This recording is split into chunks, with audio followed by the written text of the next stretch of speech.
is a super talented guy. Really happy to know him. Good friend of mine, Mr. Strangling Jack. Put your hands together, guys.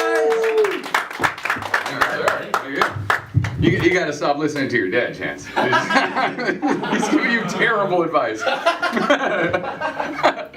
right, so I'm going to do new stuff I haven't tried before, so expect it to fuck up and forget half of it. That'll be good.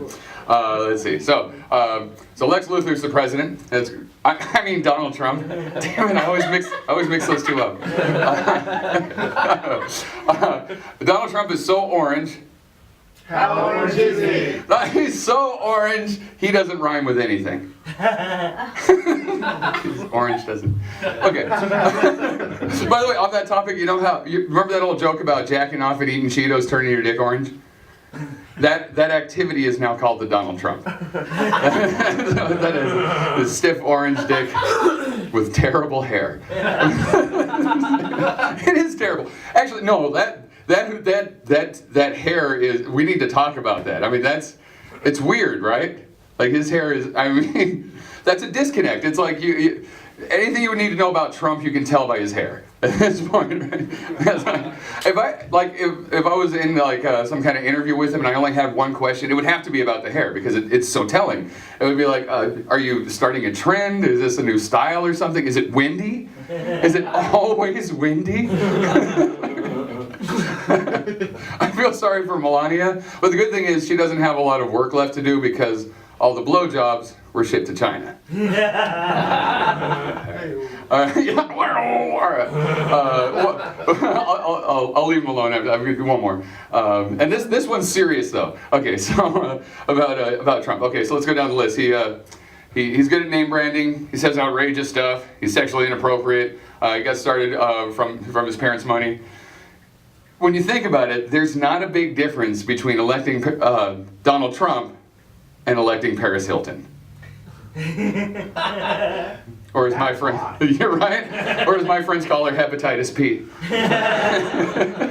The only real difference is I heard she's pretty good at business. All right, so I'm sorry. Okay, so Lex Luthor's president. Damn it, I did it again. They're the same person in my mind. Donald Trump is president, and then do you know who's taking over his old show, The Apprentice? Arnold Schwarzenegger. Arnold Schwarzenegger, that's right. How the mighty have fallen, right? I'm doing reality television, I'm doing video game ads, and I'm married to a skeleton. I need to get out of this business. So now he's talking about getting back into politics. I don't know if you heard about that, that is true. I guess he figured that if Donald Trump can do it, literally anybody can. At least to have some experience. That's his campaign slogan, at least to have some experience.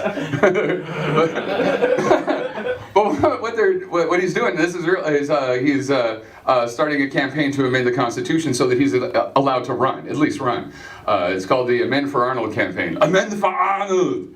So that's why he's attaching himself to Trump with like The Apprentice. He's reassociating himself with political figures. Were you guys, you knew about him being governor of California? That was good. I was living in California at the time. That shit was surreal. Like, he kept going after the Native Americans. It was really weird. Like, that was this big thing. It's time for them to pay the fair share. You guys remember that? I mean, I thought no one would get that, but yeah, that was this big thing. Well, what he wanted was for them to pay taxes on the casinos, which, I mean, the problem is it's sovereign land. They decided on that hundreds of years ago. Right? It's like the point of reservation is you give them a shitty piece of land and then you leave them the fuck alone. Right? You don't leave them alone until you can make a profit off of it. And they're taking advantage of us, and we've always been so good to the Indians. Now the natives are warning their children at night. Be sure to do your homework. The Terminator is coming for our money. It's time for you to pay your fair share. I think we have paid enough. All right, yeah, that's good. But if Schwarzenegger became president, everybody would have a Schwarzenegger impression again. That'd be awesome. My favorite Schwarzenegger impression is Conan O'Brien's. Anybody heard his? It's fantastic. It's just, which that's my favorite. But a lot of people are like, he's not doing anything. It's not really an impression. I'm like, but no, what they don't know is he's not doing an impression of Arnold Schwarzenegger. He's doing an impression of the monster that lives inside of him. It's trying to escape. Every time he lifts weights, it just gets closer to coming out. Did you guys see The Expendables? You guys thought that was pretty good? Oh, yeah. That was a great one. You fell asleep through twice. That's how I am with The Hobbit. For some reason, every Hobbit movie I fell asleep. It's a lullaby to me. Anyway, that's a sidetrack. I'm not going to go off on The Hobbit. That's another set. But The Expendables was great. It was good seeing all these like action stars together in a movie. The only problem is they all sound fucking weird and no one talked about it. They didn't address the elephant in the room, which is that you can't understand these people. Like especially Stallone and Schwarzenegger. Like one of them has like facial paralysis from a stroke, and the other one's raised by an SS officer. So they need to talk about that. I wanted to see a scene like where they mentioned it, like everybody get down. Yeah, that's right. Everybody sit down. No, look, there's no chairs here. I said everybody get down. I can't understand you. Could you speak up a little bit? You're mumbling. Talking to my good ear. What? They give up and just start spouting catchphrases out. Like, stay here. I'll be back. I'm your worst nightmare. It's not a tumor. I am the law. It's time for the Indians to pay their fair share. And then Schwarzenegger's groping people on set. Grab, how you doing? Slap, it's nice to meet you. Honk, honk, I'm in for Arnold. That's my new slogan. Put it on your bumper sticker. Honk, honk, I'm in for Arnold. You guys remember that, right? He was groping. He got caught groping. Everybody, like at that time in history, everybody was groping. It was the thing to do. Like first Schwarzenegger was groping, and then Bill Clinton came out as a groper, and then of course Bill Cosby. And Bill Cosby took that shit to the next level, didn't he? Yeah, he's a rapist. Evidently he was raping for a long time too, like 30 years of rape.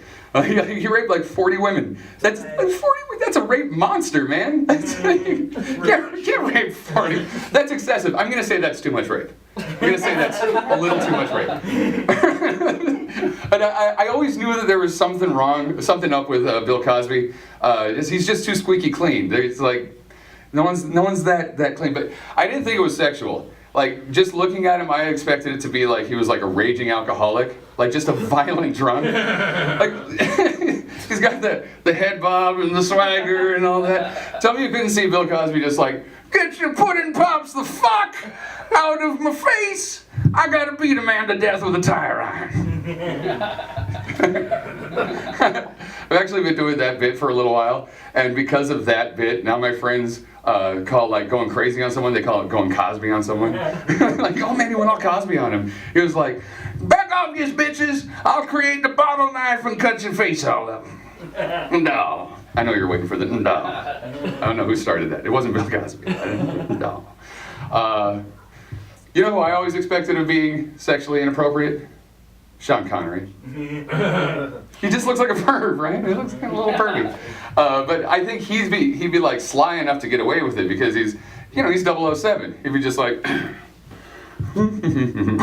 oh, what's my hand doing on your chair? Well, I apologize. My, don't we have a firm posterior? Do you exercise? He's in a movie theater, sitting next to a random lady, right? He's like, excuse me, miss, have you ever heard of the popcorn trick? No? Oh, well then, go ahead and reach down and grab a handful of corn. No. Reach all the way to the bottom. There's a hidden surprise. What's that? It's my penis! Ha ha! To the titty bar! That gets a little hot if I get up here, doesn't it? So that's kind of a fetish, the groping thing. I don't mind fetishes. I think they're kind of cool. Like I'm into some of them. Some of them I worry about hygiene a little bit. Like obviously the 2 girls 1 cup thing. That's pretty gross. But but like even like some of the subtler ones, like foot fetish.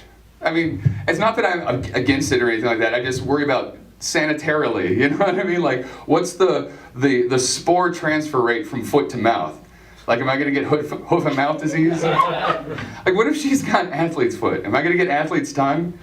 Am I gonna need, here it comes. Am I gonna need John Madden to pitch me a product? Hey folks, John Madden here. Do you have athlete's tongue? Do you suffer from the itching and burning of mouth blisters because your gothic girlfriend wears combat boots? Boom! New tough acting tongue acting. Don't lick toes without it. That's right, new tongue acting available at Rite Aid, Walgreens, and other fine retailers. Brought to you by the Arnold Schwarzenegger Constitutional Amendment Campaign. Honk honk, amend for Arnold. Alright, that's usually where I'd leave it, but since this is like a slightly longer show, I have something else that's on the same topic. I once admitted my sexual deviant ways to my buddy Ryan Niemiller back in the MySpace days, so I want to read you the little note. Normally I don't do this, but I'll read this off to you here. So, Dear Sir, I regret to inform you that the profile you've reached is a lie. You may think that you're contacting the comedian Strangling Jack. In this rare moment of integrity, I must confess that this is nothing more than a clever ruse to get 13-year-old girls and you to sleep with me. I am, in fact, a 40-year-old pedipervophagophile. Yes, that's a word, look it up. I do apologize sincerely for the audacity and obvious inappropriateness of my behavior. Your childlike charm and hippie freedom has made me see the error of my ways, and I am penitent for my lustful sins of the flesh. After this message is sent, I will alert the proper authorities, or Chris Hansen, and let them know that I'm a danger to myself and a hodgepodge portion of the population in my immediate vicinity. And that letting me near schools, halfway houses, circuses, the zoo, space camp, the lighthouse for the blind, or any computer should be considered dangerous, irresponsible, and wicked hot. I now bid you farewell. Best wishes to you and your family, and for the first time, not in an awful, carnally suggestive way, although it would once again be pretty hot. Face child of man, and God bless. Yours, the pedipervophagophile. He replied with, I'm completely okay with all of this. So we're married now. No, I'm just kidding. All right. I'll leave it with that. I'll bring Chance back up here. Oh, my water just got it. Pedipervophagophile, huh? That's right. Coined it. You know, I actually had a girl call me that once. I thought it was a compliment. Well, that's the In a way, it is. second time I had a dog. Is it?